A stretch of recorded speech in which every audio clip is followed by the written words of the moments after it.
है शोल्डर की रिट्रैक्शन और शोल्डर की प्रोट्रैक्शन।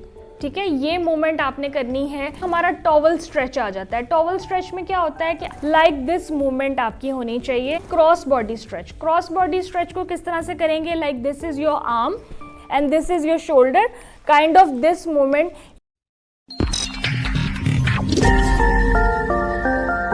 अस्सलाम वालेकुम, इट्स मी डॉक्टर अमला Aamir, doctor of physiotherapist and a certified skin esthetician. आज जिस टॉपिक पे हम बात करने जा रहे हैं वो है फ्रोज़न शोल्डर।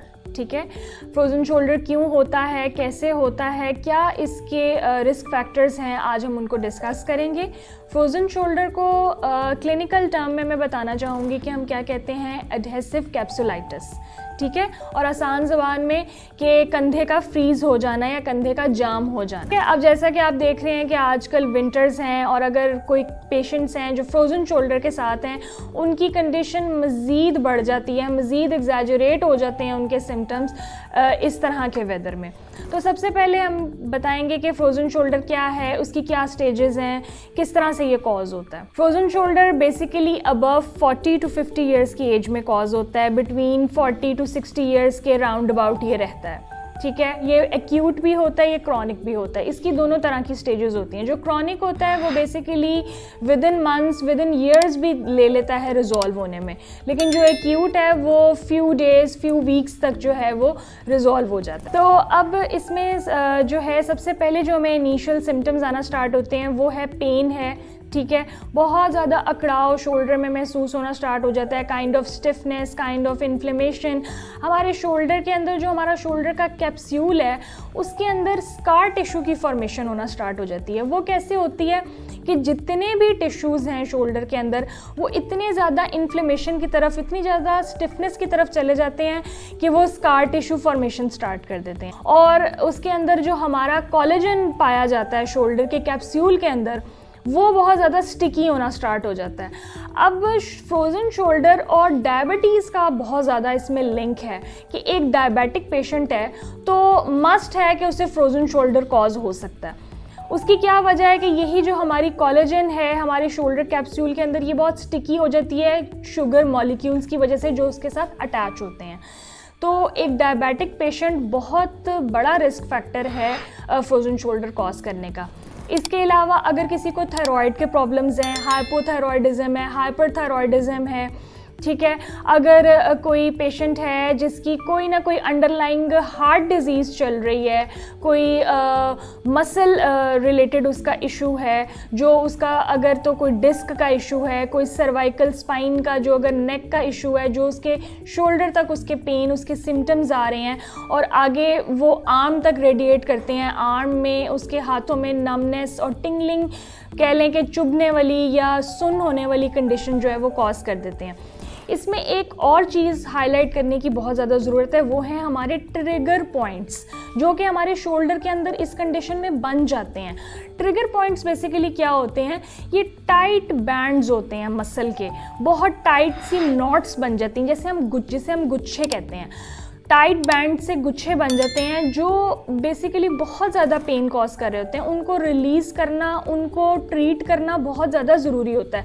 अगर हम उसको ट्रीट नहीं करेंगे तो ऑब्वियसली हमारा पेन जो है वो रूट कॉज से ट्रीट नहीं होगी, तो हमारा फ्रोज़न शोल्डर ट्रीट नहीं होगा। तो अब इसमें हमारे जो स्टेजेस जो हैं फ्रोज़न शोल्डर की, वो बेसिकली 4 स्टेजेस में ये डिवाइड होता है। सबसे पहली स्टेज होती है प्री फ्रीजिंग स्टेज, देन उसके बाद सेकंड स्टेज आ जाती है फ्रीजिंग स्टेज। ये मोस्ट क्रिटिकल स्टेज होती है क्योंकि इस स्टेज में इतनी शदीद किस्म की पेन, स्टिफनेस, इन्फ्लेमेशन होती है और हमारी शोल्डर की जितनी भी मूवमेंट्स हैं, फ्लेक्शन, एक्सटेंशन, एबडक्शन, एडक्शन, ठीक है, हमारी वो सारी रिड्यूस होना स्टार्ट हो जाती हैं। Loss of range of motion हो जाता है। हमारी जो डेली लाइफ की एक्टिविटीज़ हैं, इवन फिंगर कॉम करना, ड्रेस चेंज करना, वॉशरूम यूज़ करना, इस तरह की जितनी भी डेली लाइफस्टाइल की चीज़ें हैं वो बहुत ज़्यादा रिस्ट्रिक्ट होना स्टार्ट हो जाती हैं और हमारी जो ये स्टेज है तकरीबन वीक्स से मंथ्स तक जो है वो लास्ट करती है। जो हमारी थर्ड स्टेज है वो है फ्रोज़न स्टेज और जो फोर्थ स्टेज है वो है थॉइंग स्टेज। ठीक है, उसमें क्या होता है कि आहिस्ता आहिस्ता जब फ्रोज़न शोल्डर ने अपना एक टाइम पीरियड ले लिया है, उसकी स्टिफनेस, उसकी रेंज ऑफ मोशन सारी रिड्यूस हो रही हैं एट द टाइम। फिर कुछ मंथ्स तो ईयर्स बाद, यानी कह लें 6 months to 1 year के गैप के बाद जो है वो स्टार्ट हो जाती है, गेन मूवमेंट स्टार्ट हो जाती हैं। शोल्डर जो है वो अपनी मूवमेंट्स गेन होना स्टार्ट हो जाता है, रेंज ऑफ मोशन इम्प्रूव होना स्टार्ट हो जाती है, स्टिफनेस सबसाइड हो जाती है। तो इस तरह से फ्रोजन शोल्डर की जो स्टेजेस हैं वो प्रोसीड करती हैं, ठीक है, फ्रॉम इनिशियल टू स्वेयर। अब इसमें देखा जाए कि सिम्टम्स क्या क्या आ जाते हैं। पेन आ जाती है, बहुत स्वेलिंग आ जाती है, स्टिफनेस आ जाती है, सोने में बहुत ज़्यादा तकलीफ़ होती है। तो इसीलिए स्लीपिंग की पोजीशन को मैं इस तरह से बताना चाहूँगी कि जो हमारी इफ़ेक्टेड साइड है उस पर पेशेंट कभी भी ना सोए, हमेशा अनइफेक्टेड साइड पे सोए, और उसका पिलो, उसका हेड, उसका जो आर्म है वो फुली सपोर्टेड होना चाहिए उसमें, ठीक है। और दूसरा जो हम इसमें डिस्कस कर सकते हैं कि क्या क्या हम इसमें टेक्निक्स यूज़ कर सकते हैं। मेडिकेशन तो हमारी आ जाती है, of course non steroidal drugs आ जाते हैं, लेकिन जो हमारी फिजियोथेरेपी है उसमें हमारी बहुत सारी स्ट्रेचिंग टेक्निक्स आ जाती हैं कि किस तरह से हम स्ट्रेच करें तो हमारे उसको इम्प्रूवमेंट आती है, ठीक है। सबसे पहले हमारा एक पेंडुलम स्ट्रेच आ जाता है जिसे हम कॉर्डमैन एक्सरसाइज बोलते हैं, ठीक है। उसमें क्या होता है कि पेशेंट ने बिल्कुल स्ट्रेट खड़े होना है, अपने एक आर्म को उसने जो है वो उससे चेयर को सपोर्ट करना है और दूसरे आर्म से उसने सर्कल्स की तरह अपने शोल्डर की मूवमेंट करनी है, ठीक है। थोड़ा सा टिल्ट हो के नीचे, और देन उसने अपने ज़मीन के दायरे की पे जो है ना अपने शोल्डर को विद इन सर्कल्स जो है वो घुमाना है, क्लॉकवाइज और एंटी क्लॉकवाइज, ठीक है। या फिर ऐसे भी हो सकता है कि हाथ में, घर में कोई भी आप छोटी बॉटल है जिसके अंदर पानी फिल्ड हो, उसके साथ आप काइंड ऑफ दिस एक्सरसाइज, या फिर अपने हाथ को बिल्कुल नीचे करके आप क्लॉकवाइज और एंटी क्लॉकवाइज अपनी शोल्डर की मूवमेंट्स कर सकते हैं, ठीक है। इसके अलावा हमारा टॉवल स्ट्रेच आ जाता है। टॉवल स्ट्रेच में क्या होता है कि आपने एक एंड टॉवल का एक हाथ से पकड़ना है, दूसरा एंड दूसरे हाथ से पकड़ना है। लाइक दिस मूवमेंट आपकी होनी चाहिए कि जिस तरह से आपने टॉवल को लाइक एक बैक पे और एक उस पे काइंड ऑफ ये मूवमेंट इस तरह से स्ट्रेचिंग वाली आनी चाहिए, ठीक है। ये हमारा आ गया टॉवल स्ट्रेच। देन उसके बाद हमारे पास आ जाता है cross body stretch. Cross body stretch को किस तरह से करेंगे, like this is your arm and this is your shoulder, kind of this movement you can do cross stretching, ठीक है। इस तरह से करके ये क्रॉस स्ट्रेचिंग। और उसके बाद हमारे पास हमारे शोल्डर सर्कल्स या शोल्डर रोल्स आ जाते हैं, like from front to back shoulder rolls and from backward to forward shoulder rolls, ठीक है, जिसे हम आर्म सर्कल्स बोल सकते हैं। उसके बाद इन्हीं शोल्डर्स को आपने उचकाना है, लाइक शोल्डर श्रगिंग। इसको कुछ देर आपने यूं करके रखना है, देन आपने उसको छोड़ देना है, ठीक है। फिर कुछ देर होल्ड करके रखना है, देन छोड़ना है। इसमें ये चीज़ें आ जाती हैं। उसके बाद हमारी बहुत सारी मैनुअल थेरेपी की टेक्निक्स आ जाती हैं जिसमें हम सॉफ्ट टिश्यू को मोबिलाइज करते हैं, और जितने भी हमारे टिश्यूज़ हैं वो थोड़े से अंडर मोबिलाइजेशन, थोड़ी उनकी स्टिफनेस रिलीज़ होती है और देन वो रिलैक्स करते हैं, ठीक है। इसमें हमारी एक कपिंग थेरेपी आ जाती है जो बहुत इंपॉर्टेंट है। ये बॉडी का जो इम्यून सिस्टम है उसको स्टिमुलेट करती है, जिसकी वजह से जो डैमेज टिश्यू है वो क्लीन हो जाता है, ठीक है।